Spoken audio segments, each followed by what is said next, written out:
ఆచి చికెన్ మసాలా వాళ్ళ జీవితాలు బాగుపడతాయని చెప్పేసి నేను తెలియజేస్తున్నాను.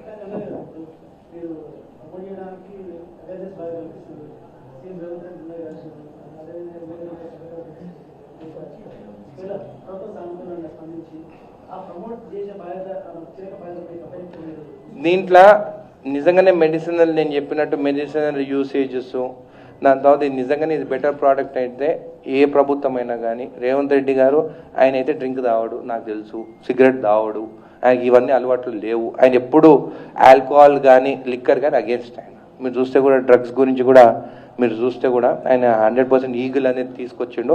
ఇప్పుడు పట్టుకుంటున్నారు, ముందేమో పట్టుకున్నా కానీ తప్పించుకునేది, ఫోన్లు చేయించుకుని. ఎందుకంటే హైయెస్ట్ డ్రగ్ యాక్టివిటీ జరిగేది సినీ, నేను తప్పంటారు కానీ సినీ ఫీల్డ్ అనే జరుగుతుందని పబ్లిక్ మాట్లాడతారు, నేను కాదు, పబ్లిక్ అంటారు. రూమర్సా అది నిజమా తెలియదు.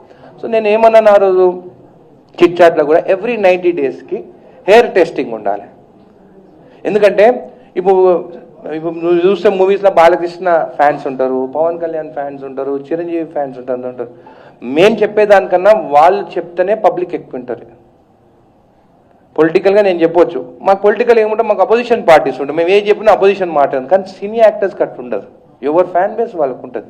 వాళ్ళు టెస్ట్ చేసుకొని ఇంకో మేమంతా క్లియర్ ఉన్నామంటే పబ్లిక్ అరే మా యాక్టరు డ్రగ్ అడిక్ట్ కాదు, మేము కూడా డ్రగ్స్ దగ్గర పోవద్దు. ఎందుకంటే ఇప్పుడు పవన్ కళ్యాణ్ 6 pocket ప్యాంట్ వేస్తే వాళ్ళు పోయి 6 pocket ప్యాంట్ కొనుక్కొని వచ్చుకుంటారు. చిరంజీవి స్టెప్ వేస్తే డ్యాన్స్ వేస్తే అందరు ఆ స్టెప్స్ నేర్చుకుంటారు. సో ఒకటి వాళ్ళ ఆదర్శంగా ఉంది. సినీ ఫీల్డ్ అందరు నేను రిక్వెస్ట్ చేస్తున్నాను, మీరు అందరూ టెస్ట్ చేసుకోండి. నేను కూడా టెస్ట్ చేసుకున్నాను, నా దగ్గర రిపోర్ట్ ఉంది. నేను టెస్ట్ చేసుకుందే చెప్పలేదు, నేను కూడా టెస్ట్ చేసుకున్నాను. నేనేం డ్రగ్స్ తీసుకోను, కానీ టెస్ట్ ఎందుకు చేసుకున్నా, నా జడ్చల ప్రజలకి ఎలాంటి ఎమ్మెల్యేని మీరు ఎన్నుకున్నారు, ఇంకో చూడు నేను ఇవన్నీ నాకు అలవాట్లు లేవు, మీకోసం నేను వచ్చినా అని చెప్పి చూపించుకున్నాను. అట్లనే సినిమా యాక్టర్స్ కూడా అందరూ టెస్ట్ చేసుకుని ఎవ్రీ 90 daysకి మేము డ్రగ్ అడిక్ట్స్ కాదు, మీరు డ్రగ్స్ జోలికి పోవద్దు అని చెప్పేసి ముందుకు వచ్చి ఉట్టి నోటి మాటతో కాదు, ఫాలికల్ టెస్ట్ చేసుకోవాలి. యూరిన్ టెస్ట్ చేసుకుంటే 14 days, 15th day మళ్ళీ టెస్ట్ చేస్తే నీకు నెగిటివ్ ఉంటుంది. ఫాలికల్ టెస్ట్ ఎవ్రీ 90 daysకి ఫాలికల్ టెస్ట్ చేసుకుని సినిమా యాక్టర్స్ అందరూ వాళ్ళు చూపించలేదంటే ఏమన్నట్టు తీసుకున్నట్టు. కాబట్టి అందరు యాక్టర్స్ చెక్ చేసుకొని టెస్ట్ చేయించి మీరు ప్రజల ముందు ఎవ్రీ 90 daysకి చూపించండి. అట్లా రూల్స్ రావాలి. ఇండియాలో ఈ రూల్ లేదు కానీ ఒక రూల్ తీసుకురావాలి. ఎవ్రీ 90 daysకి సినిమా యాక్టర్స్ అందరు టెస్ట్ చేసుకొని రిపోర్ట్స్ సబ్మిట్ చేయాలి బోర్డుకి. సబ్మిట్ చేస్తేనే వాళ్ళు మూవీస్ రిలీజ్ అయ్యేటప్పుడు రిలీజ్ చేయాలి. అప్పుడు చూడండి డ్రగ్స్ ఎందుకు కంట్రోల్ కాదు. ఒకప్పుడు డ్రగ్స్ అంటే భయపడేది, మాట్లాడకపోయేది. మేము చదువుకున్నప్పుడు, నేను హైదరాబాద్ పబ్లిక్ స్కూల్లో చదువుకున్నా, అసలు మాట్లాడకపోయేది. ఇప్పుడు చిన్న చిన్న పిల్లలు మాట్లాడుతున్నా, నేనే భయపడుతున్నా.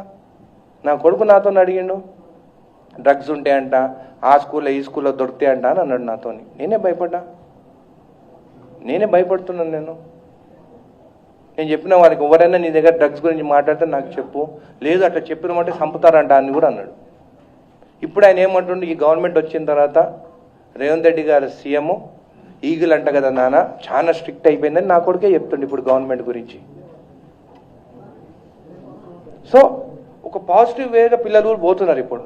సో డ్రగ్స్కి మేము అగేన్స్ట్. ఖచ్చితంగా సినీ ఫీల్డ్లో మీ పైన ఎక్కువ రూమర్స్ ఉన్నాయి, మాకన్నా ఎక్కువ. మా రాజకీయ నాయకుల పైన అయితే రూమర్స్ ఎక్కడ లేవు, మీ పైన రూమర్స్ ఉన్నాయి. నేను రూమర్స్ అంటున్నా, మళ్ళీ రూమర్స్ అంటున్నా. ఆ రూమర్స్ నుంచి మీరు బయటికి రావాలంటే దయచేసి ఫాలికల్ టెస్ట్ 90 daysకి ఒకసారి మీరు చేసుకొని రిపోర్ట్ బయట పెట్టండి. నేను అందుకే సజెషన్ చేస్తున్నా. కానీ ఇదేంటంటే టెస్టింగ్కి ఎన్డీటీ వారికి కూడా, అది ఎన్డీటీ వారేనా అప్పుడు టెస్టింగ్ది కాదు కదా, ఏదో అది వేరేది. సో ఏదున్నా కానీ టెస్టింగ్ అనేది మనం ఓన్గా వేయాలి, దానికి రూల్స్ అనేది ఇంకా ఫామ్ కాలేదు. కాబట్టి మనం ఓపెన్గా, ఇప్పుడు నేను టెస్ట్ చేసుకుని ఓపెన్గా, అట్లా ఓపెన్గా టెస్ట్ చేసుకొని చేయాలి. ఇదేంటి కోకో జూమ్ పోయింది, అదే ఫెన్నీది అంటే క్యాష్యూతో చేసేది, అది ఫ్రూటు. నేను మాట్లాడింది ఇది. సో వాళ్ళు మొత్తం వరల్డ్ టూరిజం అంతా వాళ్ళు తీసుకొస్తున్నారు కదా, మొత్తం వరల్డ్ టూరిజం అంతా గోవాకు పోయి చేస్తున్నారు. సో అందుకని చెప్పేసి ఆదివాసుల కోసము, మా ఎస్టీ సోదరుల కోసము ఖచ్చితంగా మనం అందరం సపోర్ట్ చేసి వాళ్ళని ఎకనామికల్ ఎట్లా స్ట్రాంగ్ చేయాలి, దీంతో డిఫరెంట్ ప్రోడక్ట్స్ ఎట్లా తయారు చేయాలి, సోప్స్ కానీ ఎసెన్స్ కానీ టీ లాగా దాన్ని యూసేజ్ కానీ ముందుకు తీసుకెళ్లాలని చెప్పి రిక్వెస్ట్ చేస్తాను. Thank you. వెళ్తున్నాను ఈ అసెంబ్లీ సెషన్లో బడ్జెట్ సమావేశంలో నేను సారా గురించి మాట్లాడతానన్నాను. దాని గురించి అసెంబ్లీలో కూడా మాట్లాడినాను.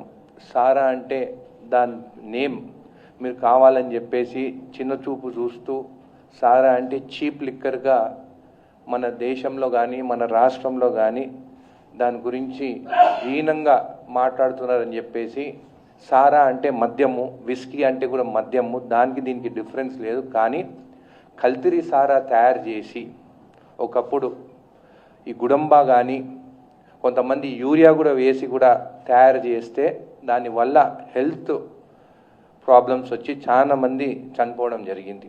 అట్లాంటి సారాకి నేను వ్యతిరేకం.